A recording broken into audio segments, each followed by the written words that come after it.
senyor, magbata, mga estudyante, mga ano, alagang aga-alaga ni Mayor Isko. Wala akong masasabi, napakabait matulungin niya.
Ligtas naman kayo lahat.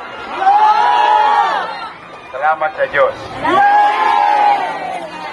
Nawala termos, plancha, gamit. Mawala na lahat, wag lang ang mahal sa buhay. Mahirap ang buhay talaga. Magkaganyan man, no? Tuloy pa rin ang buhay. Habang may buhay, ito naman, sa totoo lamang, nakikiusap yung inyong barangay chairman din at mga kagawad. Kasi nga daw, 1,400 plus families ang affected. Natutuwa naman ako dahil may mga dumating ditong tao tumulong sa inyo. Salamat sa Diyos. Tama po ba? Lahat ng tutulong dito, tanggapin ninyo, kasi kailangan talaga natin ng tulong. Ang kailangan nyo yung pagmamalasakitan. Ngayon naman, kami na-requestan ng inyong barangay official. Palakpakan nyo naman yung inyong barangay. Nagsama-sama kami rito ng inyong mga kusihal.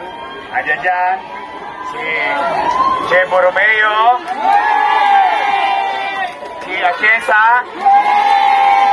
si Tolmac, andyan din si Bobby Espiritu, at yung gwapong abogado.